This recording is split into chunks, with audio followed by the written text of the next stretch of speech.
میرے رسول پاک صلی اللہ علیہ وسلم کا ایک فرمان ہے مصنف عبد الرزاق میں، یہ حدیث آپ نے آج یاد رکھنی ہے۔ نبی پاک صلی اللہ علیہ وسلم نے فرمایا کسی آدمی کے نماز اور روزے سے متاثر نہ ہونا، پہلے دیکھ لینا کہ وہ امانت دار ہے کہ نہیں۔ کسی کے نماز روزے سے متاثر نہیں ہونا، پہلے دیکھ لینا کہ دیانت دار ہے کہ دیکھنا لوگوں کی جیبوں پہ کتنی نظریں ڈالتا ہے۔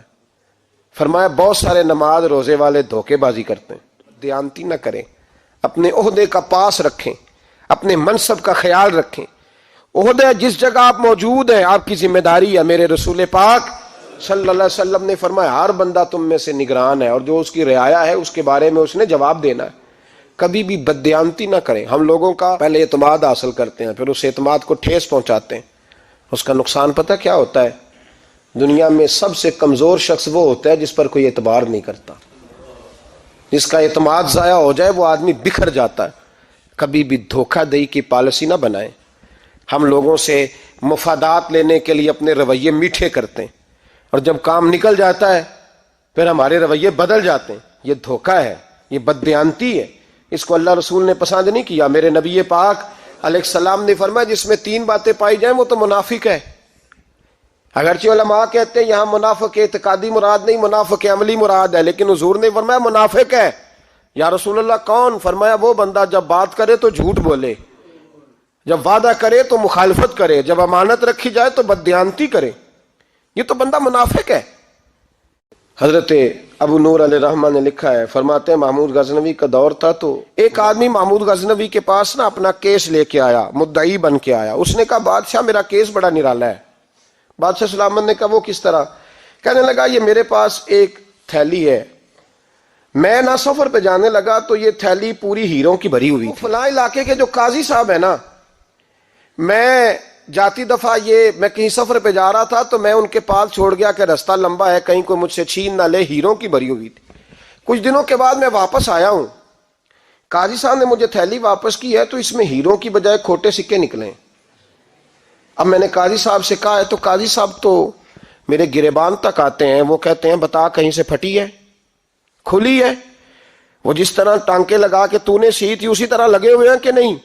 تو حضور لگے بھی بالکل اسی طرح ہے، نہ پھٹی ہے نہ کھلی ہے۔ اب میں لٹ گیا ہوں، میری کل عمر کی کمائی ضائع ہو گئی، کھوٹے سکے کہاں اور ہیرے کہاں؟ تو مہربانی کریں، اور آپ کی بارگاہ میں اللہ رسول کے نام پر حلف دیتا ہوں کہ میں ہوں بالکل سچا۔ محمود غزنوی کہنے لگے تو جا، تھیلی چھوڑ جا، اور جب میں تجھے بلاؤں گا پھر دوبارہ آنا۔ وہ شخص چلا گیا۔ محمود غزنوی اٹھے، دربار برخاست کیا، لوگوں سے کہنے لگے چلے جاؤ، میں 3 دن کے لیے سیر کرنے جا رہا ہوں، 3 دن کے بعد لوٹوں گا۔ اکیلے جب رہ گئے نا محمود دربار میں تو محبوب نے چھری منگائی۔ وہ جس تخت پہ بیٹھتے تھے وہاں گدا بچھا ہوا تھا، یہ گدا پڑا ہے نا، وہ گدا بچھا ہوا تھا۔ محمود نے چھری کے ساتھ اس کو پھاڑ ڈالا اور چھری جیب میں رکھی نکل گئے۔ کہنے لگے میرے بعد کوئی میرے دربار والے احاطے میں داخل نہ ہو۔ محمود چلے گئے۔ اب وہ صفائی کرنے والا جب آیا نا، اس نے آ کے دیکھا تو گدا تو پھٹا ہوا ہے۔ اس نے شور ڈال دیا، پہرے دار بھی آ گئے، فلاں صاحب بھی آ گئے، فلاں صاحب۔ اس نے کہا او خدا کے بندو، اس کا گدا پھٹ گیا ہے، وہ تو مار ڈالے گا۔ اس نے کہا تھا سوائے صفائی اور نگرانی والے کے دوسرا آئے کوئی نہ، اور یہاں آیا بھی کوئی نہیں، پہلے دن ہی پھٹا ہوا ہے تو لٹکا دے گا سب کو، کیا کریں؟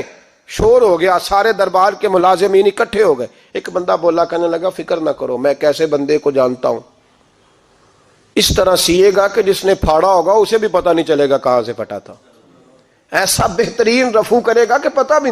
اس نے کہا یار ہم سارے 1 مہینے کی تنخواہ دیتے ہیں، تو بندہ بلا۔ وہ بلا لیا اس کو، اس کا نام محمد رفو گر تھا۔ وہ آیا، اس کو گدا دکھایا، اس کا یار اس طرح سینا پتہ نہ چلے۔ اس نے کہا فکر ہی نہ کرو، میں بڑا کاریگر ہوں۔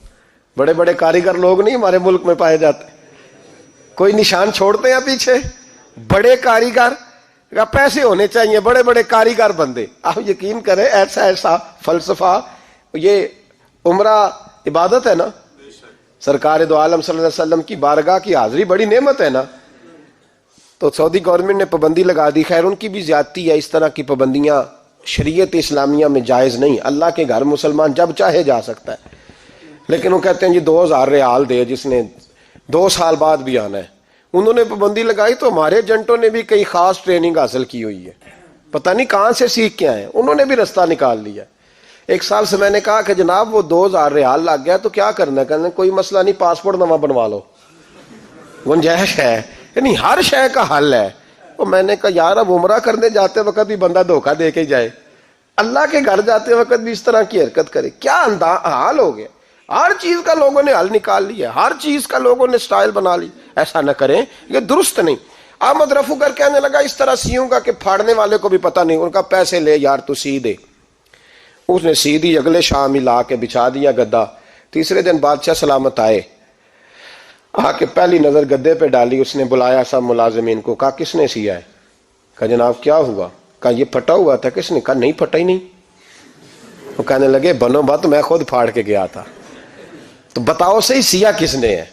کہا جناب آپ پھاڑ کے گئے تھے تو بتایا کیوں نہیں؟ فرمانے لگے اسی لیے تو بتایا نہیں تھا کہ تم خود تحقیق کر لو، بلاؤ بتاؤ سیا کس نے۔ تو بلا لیا، احمد رفو گر آ گیا۔ اس کو جب بلا کے سامنے بادشاہ کھڑا کیا، کہا بھئی تو نے سیا ہے؟ کہنے لگا حضور آپ کے سارے ملازم کٹھے ہو کے آئے تھے، میری غلطی کوئی نہیں۔ کہا نہیں یار تو بڑا کاریگر ہے، میں نے اپنے ہاتھ سے پھاڑا تھا پر مجھے بھی نہیں پتا چل رہا کہاں سے پھٹا تھا۔ اچھا یہ بتا یہ تھیلی جو ہے یہ بھی تو نے سی تھی؟ اس نے کہا جی آپ کے خادم کا ہی کارنامہ ہے، وہ فلانے علاقے کے قاضی صاحب آئے تھے، اس میں سے ہیرے نکال کے تو کھوٹے سکے بھرے تھے، تو مجھے بھی تھوڑا سا حصہ ملا تھا۔ محمود نے سارے گواہ بھی اکٹھے کر لیے، ثبوت بھی اکٹھے کر لیے۔ پھر قاضی کو بلایا، پہلے سارے ثبوت اور گواہ کیس حل کر لیا۔ پھر ہمارے ہاں یہ حال ہوتا ہے کہ مدعی 2-3 ہفتے کے بعد خود ہی ہاتھ باندھ جاتا ہے، کہنا تسی میری جان چھڈو، مجرم پھڑو پاوے نہ پڑھو۔ وہ کہتا ہے مجھے معافی دو، میں رہا۔ ظلم ہے نا، ظلم زیادتی ہے کہ جو بیچارہ اتنے سوال مجرم سے نہیں ہوتے جتنے مدعی سے ہوتے ہیں۔ آپ یقین کریں اتنے سوالات ہوتے ہیں، بیچارہ ہف جاتا ہے۔ یہ طریقہ درست تو نہیں ہے کہ لٹ گیا اور دوسرا طرح طرح کے سوالوں کے جواب دیتا پھرے بیچارہ۔ سارے ثبوت اکٹھے کر کے قاضی صاحب کو بلایا، تنہائی میں لے جا کے محمود غزنوی نے کہا قاضی صاحب آپ سے غلطی ہو گئی، غریب آدمی تھا، وہ لٹ گیا ہے، اس نے تو بڑی مشکل سے کچھ ہیرے جمع کیے تھے اور اس کی کل کائنات تھی، تو آپ اس کا مال اسے دے دیں، بات ختم۔ قاضی صاحب کہنے لگے آپ مجھ پہ الزام لگا رہے ہیں، سوال ہی نہیں پیدا ہوتا۔ آپ میری داڑھی دیکھیں، آپ میرا اعزاز دیکھیں، دنیا جانتی ہے میں اس کا۔ قاضی صاحب انسان بھول ہی جاتا ہے، بندہ بھول جاتا ہے، غلطی ہوگی، مال نے کہا نہیں کہا میں تنہائی میں پوچھ رہا ہوں، میں اس وقت پوچھ رہا ہوں جب دوسرا موجود کوئی نہیں، آج توبہ کر لے، میں کچھ نہیں کہوں گا، تو میری زبان پہ اعتبار کر، تجھے پتہ ہے میں جو کہتا ہوں اس پہ عمل بھی کرتا ہوں، باز آ جا۔ پر قاضی نے کہا نہیں میری غلطی کوئی نہیں۔ محمود نے پھر بڑے دربار میں بلا لیا، مجمع عام میں۔ مہلت کے دنوں میں جو توبہ کر لے وہ بچ جاتے ہیں، لیکن لوگ رسوائیوں کے دنوں میں پھر واپس لوٹتے ہیں اگلا گھر دیکھ کے، پھر حالات اور طرح کے ہو چکے ہوتے ہیں۔ جب بڑے دربار میں قاضی کو بلایا، بھائی تو مانتا ہے کہ نہیں؟ اس نے کہا نہیں۔ تو کہا بلاؤ احمد رفو گر کو۔ جب وہ احمد رفو گر آیا تو بوڑھے قاضی کی ٹانگیں کانپنے لگی، جملے ٹوٹنے لگے، لفظ زمین پر گرنے لگے، بات صحیح نہیں ہوتی، زبان لڑکھڑانے لگی۔ محمود کہنے لگے قاضی میں نے تجھے کہا تھا وہاں مان جا بات، اب بڑے دربار میں بول۔ تو جب قاضی صاحب کی گردن خود بخود جھک گئی تو دنیا سمجھ گئی، کہا نکل جا میرے دربار سے۔ محمود بولے نکل جا، اتنی تجھے عزت دی، اتنی بڑی تنخواہ دی، قاضی بنایا، اور یہ تھوڑی سی رقم کے لیے، تھوڑی سی رقم کے لیے تو بددیانت ہو گیا، چل چلا جا، نکل۔ قاضی دربار سے نکلا تو لوگ لعنتیں برسانے لگے۔ کل جو دکانیں چھوڑ کے سلوٹ کرنے آتے تھے وہ کہنے لگے اس کی عمر دیکھو، اس کے کام دیکھو، دیکھو اس نے کیا کیا۔ گھر گیا، بچے جن کے لیے پاپ کمایا تھا، جنہاں لی تو پاپ کمائے ہن کتھے نہیں ہو تیرے کر دے۔ وہ بچے کہنے لگے ابا جی ہم تو سکول مدرسہ جانے کے قابل نہیں رہے، امید تھی کہ بیوی ساتھ دے گی۔ وہ کہنے لگی میں میکے کیسے جاؤں گی، گلی کی عورتیں طرح طرح کی باتیں بناتی ہیں۔ اور بھائی کامیابیوں کے بڑے سربراہ ہوتے ہیں، کوئی کامیاب ہو جائے تو سارے کہتے ہیں میری سپورٹ سے ہوا ہے، ناکامیاں ہمیشہ یتیم ہوتی ہیں، ناکامیوں کا کوئی سربراہ نہیں ہوتا۔ جب تک تو قاضی تھا تو بڑے بات تھی، ہر بندہ کہتا تھا رشتہ دار ہے، رسوائی ہو گئی تو وہ تیری آنکھ ہو یا سنگ ملامت کی چبھن، کون پہنچا ہے میرے درد کی گہرائی تک، دور شہرت میں تو یاروں نے کیا یاد بہت، ساتھ آیا نہ کوئی کوچے رسوائی تک۔ اور میاں صاحب کہنے لگے ساری عمر ہی آٹا گد ہے، میں لکھاں کیتے نہیں پیڑے، اب وقت آیا ہی تے محمد بخشا کوئی نہیں ہوں بیٹھا نیڑے، حالات ہی بدل گئے۔ قاضی خاموشی سے اندر چلا گیا، اپنی رسوائی سمیٹ کے بستر پہ لیٹا، نہ روٹی کی بھوک لگی، نہ پانی کی پیاس لگی، نہ نیند آئی، ساری رات تڑپتا رہا۔ سویرے گھر والوں نے دروازہ کھولا تو روح پرواز کر گئی تھی، دنیا چھوڑ گیا۔ حضرت ابو نور علیہ رحمہ بولے، فرمانے لگے یاد رکھو کبھی بددیانتی نہ کرنا، کبھی۔ یہ تو محمود غزنوی کی عدالت تھی، قیامت میں رب کریم کی عدالت لگے گی۔